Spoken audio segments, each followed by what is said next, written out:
চলে গেছি। আমার আল্লাহ ডাক দিয়ে বলবে, বান্দা শেষ বেলায় যেহেতু তুই আমার একটা আদেশ মান্য করেছিস, আমি আল্লাহ একটা আদেশ মান্য করার কারণে তোকে সমস্ত গুনাহ মাফ করে দিয়ে জান্নাত দান করলাম। ভাইরা আমার, এরকম আল্লাহ তাআলা ওসিলা তালাশ করবেন, কোন ওসিলায় বান্দাকে মাফ করা যায়। এমন কোন ছোট ছোট আমল আমাদের বাকি থাকবে যা আমরা নিজেরাও জানি না, যেই ছোট্ট আমলের কারণে আল্লাহ তাআলা আমাকে মাফ করতে পারে। ছোট আমল। এই জন্য হাদিস শরীফে আল্লাহ রাসূল সাল্লাল্লাহু আলাইহি সাল্লাম বলেন, ইযা সাররাতকা হাসানাতুকা ওয়া ইযা সাআতকা সাইয়্যাতুকা ফাআনতা মুমিন।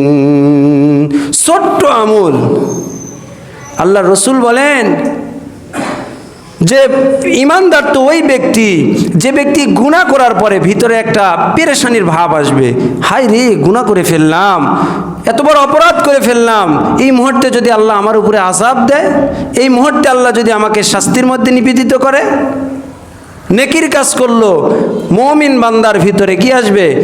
ভালো লাগবে, শান্তি আসবে। আমি একটা নেকির কাজ করেছি, নামাজ পড়েছি, ভালো লাগবে। এই যে ছোট্ট ছোট্ট আবেগ, আল্লাহ রাসূল বলেন এই ছোট ছোট আবেগ একজন ব্যক্তিকে জান্নাত পর্যন্ত পৌঁছায় দিতে পারে।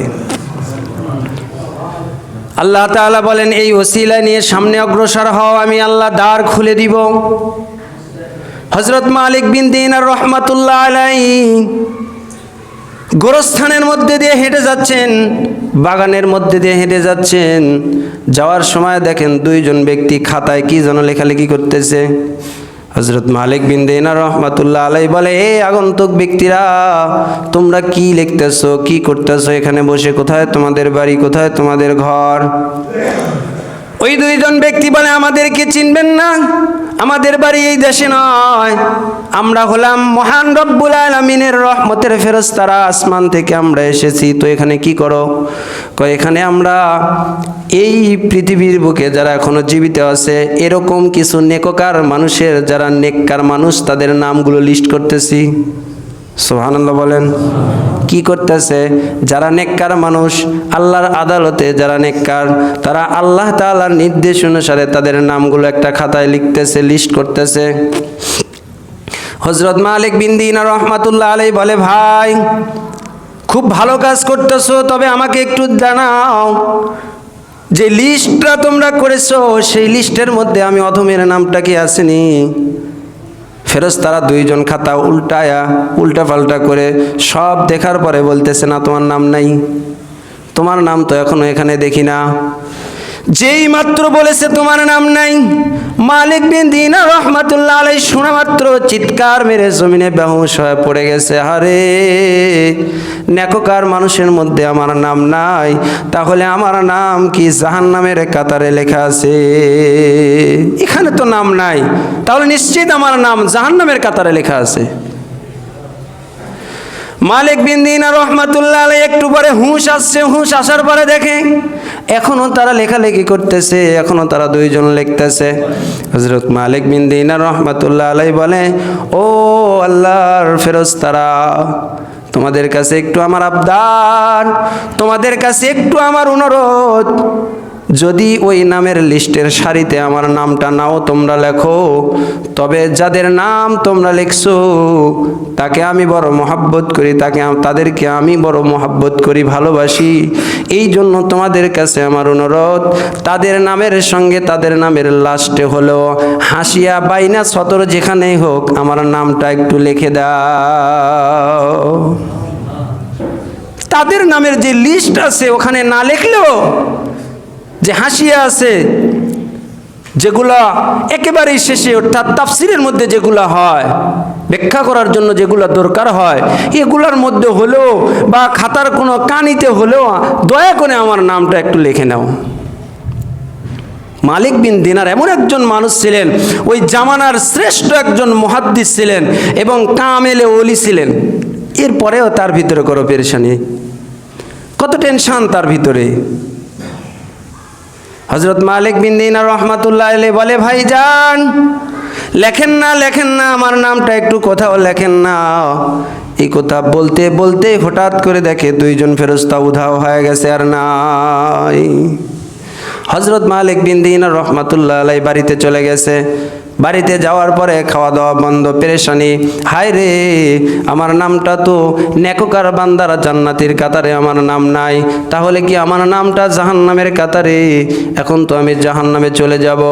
ও আল্লাহ, আমার নামটা একটু নেককার খাতায় লিখে দেন। ওগো আল্লাহ, তাদেরকে একটু নির্দেশ করেন। ভিতরে পেরেশানি। একদিন চলে যায়, 2 দিন চলে যায়, খাওয়া নাই। মসজিদেই পড়ে থাকে, মসজিদেই নামাজ পড়ে, নফল নামাজ, সারাদিন রোজা রাখে, ইবাদতের মধ্যে কাটায়, আর পেরেশানির ভাব। 2 দিন না খেয়ে আছে, না খাওয়ার কারণে শরীরটা বড় দুর্বল হয়ে গেছে। হঠাৎ করে নামাজ পড়তে পড়তে মালিক বিন দিনার রহমাতুল্লাহ আলাইহি ঘুমিয়ে পড়ছে। ঘুমের ঘরে স্বপ্নে দেখে ওই যে 2 জন ফেরেশতা, ওই 2 জন ফেরেশতা এসে বলতেছে, ও মালিক বিন দিনার, তোমার ভিতরে কত পেরেশানি, কত টেনশন। আমার আল্লাহ তোমার টেনশনটা কবুল করে নিয়েছে, তোমার পেরেশানিটা কবুল করে নিয়েছে, তোমার ভিতরে যত আবেগ এসেছে ওই আবেগটা কবুল করে নিয়েছে। আরে ভাই, টেনশন করার কারণ নাই। আমরা যখন এই দুনিয়ার বুকের লেখার খাতা আর আসমানে যেই লেখার খাতা আছে, ওই 2 খাতার সঙ্গে যখন আপনার নামটা মিলাইতে গেলাম, দেখি আমাদের খাতায় আপনার নাম নাই, কিন্তু আল্লাহর পেয়ারা বান্দাদের কাতারে আপনার নামটা লেখা আছে। বাজান না, আমার এই যে পেরেশানি, এই যে মনোভাব, হায় রে, আমি মনে হয় জাহান্নামে চলে গেলাম, হায় রে, আমি মনে হয় নেককার কাতার থেকে কেটে গেলাম, হায় রে, আমি কি পাপ করে ফেললাম। এইরকম একটা মনোভাব যদি আপনার তৈরি হয়, আমার আল্লাহ বলেন, অবতাগু ইলাইহিল ওসিলা, এরকম ওসিলা তালাশ করব আমি আল্লাহ তাআলা। আমার কাছে তোমরা এরকম ওসিলা নিয়ে আসো, আমি আল্লাহ ওইটা ছোট ছোট ওসিলা দেখে তোমাকে জান্নাত দান করব। তোমরা আমার কাছে ওসিলা তালাশ করো, তোমরা ছোট ছোট আমল করো। জীবনের একটা সুবহান আল্লাহ যদি আল্লাহর কাছে কবুল হয়ে যায়, আমার আল্লাহ বলে ওই একটা সুবহান আল্লাহর কারণে তোমাকে আমি জান্নাত দান করব। তোমার চেহারা সৌন্দর্য দেখে আমি জান্নাত দিব না, তোমার মালের পাহাড় দেখে আমি জান্নাত দিব না, তোমার ক্ষমতা দেখে আমি আল্লাহ জান্নাত দিব না। আমি আল্লাহ জান্নাত বন্টন করব তোমার কোনো ওসিলার কারণে, অথবা তোমার কলব দেখে দেখে আমি আল্লাহ জান্নাত বন্টন করব। যদি তোমার কলবটা পরিষ্কার হয়, তাহলে আমি আল্লাহ তোমাকে জান্নাত দান করব। আর যদি তোমার কলবটাও পরিষ্কার হয়ে যায়, বাজানরা, আমরা সকলেই কিন্তু জানি, যাদের চেহারা সুন্দর, সুন্দর চেহারায় গালে যদি একটা কালো দাগ পড়ে যায়, এরপরে যখন আর একটা দাগ পড়ে যায়, হয়তো পরের দিন আর একটা দাগ পড়ে গেল, এরকম দাগ পড়তে পড়তে এক পর্যায়ে দেখা যায় বিচ্ছিরি হয়ে যাবে। ওই চেহারার দিকে কিন্তু প্রেমিকাও আর তাকায় না। কথা বলেন ঠিক কি না?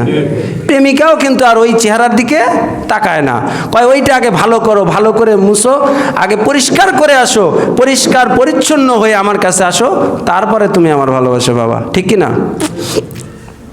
আমাদের দেহের মধ্যে একটা গোস্তের টুকরা আল্লাহ তাআলা দিয়েছেন, যেই গোস্তের টুকরা দেখে দেখে আল্লাহ জান্নাত বন্টন করবেন। ওই গোস্তের টুকরা এরকম ভাবে, যখন আমরা একটা গুনার কাজ করি, যখন একটা গীবত করি, যখন একটা মিথ্যা কথা বলি, তখন ওই কালো দাগের মতো একটা দাগ আমার আপনার পড়ে যায়। যখন আর একটা গুনার কাজ করি, তখন আবার আর একটা দাগ পড়ে যায়। চেহারার সৌন্দর্য দাগ পড়ার কারণে যখন নষ্ট হয়ে যায়, সাবান দিয়ে বা শ্যাম্পু দিয়ে আমরা সুন্দর করে তা ধুয়ে নেই, কিন্তু কলবটা যে আমার আপনার কতদিন ধরে অপরিষ্কার হয়ে আছে, এই কলবটা কখনো পরিষ্কার করার চিন্তাও করি না। যেমন ভাবে একটা দাগ পড়ে, এই কলবেও আমি আপনি যখন একটা অপরাধ করি, একটা দাগ পড়ে যায়, একটা কালিমা পড়ে যায়, এই দাগ পড়ে, আরেকটা অপরাধ করলে আরেকটা দাগ পড়বে, আরেকটা অপরাধ করলে আরেকটা দাগ পড়বে, এরকম পড়তে পড়তে আমার আপনার কলবটা নষ্ট হয়ে যাবে। এক পর্যায়ে কলব দিয়ে ভালো কিছু আর আসবে না, ভালো কিছু করতে চাইলে আর আসবে না। এই জন্যই আল্লাহ রসুল বলেছেন, আলা ইন্না ফিল জাসাদি লামুদগাহ, আলা ইন্না ফিল জাসাদি লামুযগা ইযা সালাহাত সালাহাল জাসাদু কুল্লুহু ওয়া ইযা ফাসাদাত ফাসাদাল জাসাদু কুল্লুহু আলা ওয়া হিয়াল কলব। প্রত্যেকটা মানুষের দেহের মধ্যে একটা গোস্তের টুকরা আল্লাহ তাআলা দান করেছেন, যার ওই গোস্তের টুকরাটা পবিত্র থাকবে, সংশোধন থাকবে, ভালো থাকবে, পরিচ্ছন্ন থাকবে, তার পুরো দেহের মূল্য আল্লাহর আদালতে আছে, পুরো দেহটাই আল্লাহর কাছে বড় দামি হয়ে থাকবে। আর যার ওই কলবটা অপরিষ্কার হয়ে যাবে, অপরিচ্ছন্ন হয়ে যাবে, আমার আল্লাহর রাসূল